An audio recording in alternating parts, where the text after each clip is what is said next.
புரிஞ்சுக்கணும் அவர். அவரும் உங்களுடைய நெய்பர்ஹுட்டாக தான் இருக்காரு, பட்டினப்பாக்கம் பகுதியில் தான் வசிக்கிறார். இந்த பார்க்கிலிருந்து பார்த்தா கூட தெரியும் அவர் வீடு. குறிப்பாக நீங்களும் திரைத்துறையில் அவரோட இணைந்து பணியாற்றீர்கள்.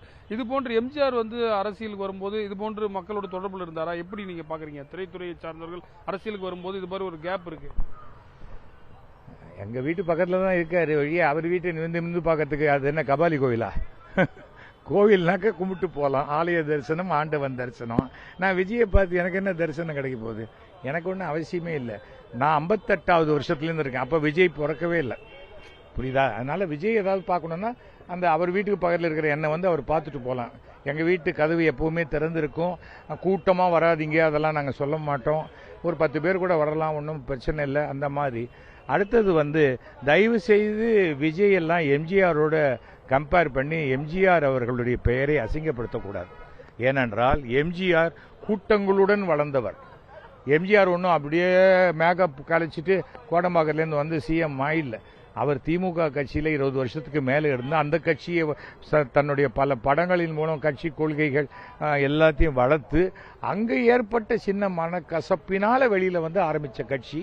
அவர் கட்சி தொண்டர்களோடு வந்தார், வெறும் ரசிகர்களோட வரல. அவர் அதை புரிஞ்சுக்கணும். இவர் ரசிகர்கள்ங்கிறவங்க அங்கே குதிக்கிறது, இங்கே குதிக்கிறது, தாவறது, டிரான்ஸ்ஃபார்மர் மேலே ஏறுறது, இதெல்லாம் இருந்ததுன்னா என்ன பண்ண முடியும் சொல்லுங்க?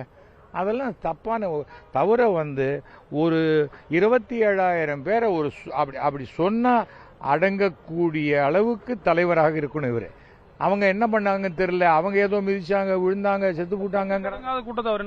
என்ன கட்டுக்கடங்காத கூட்டம்? என்ன எம்ஜிஆருக்கெல்லாம் 1 லட்சம் வந்திருக்கு. இந்த இங்கே கபாலி கோவில் கிட்ட பாங்க, வருஷம் 3 லட்சம் பேர் வராங்க.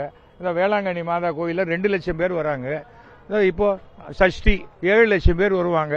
என்ன அசம்பாவிதம் நடந்துருச்சு?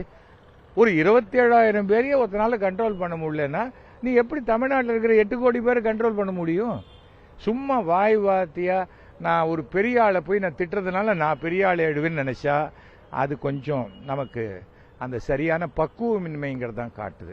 விஜய் இன்னும் அரசியலுக்கு அவர் பதவிக்கு வரதுக்கெல்லாம் டைம் இருக்கு, ஒரு 20 வருஷம் ஆகும்.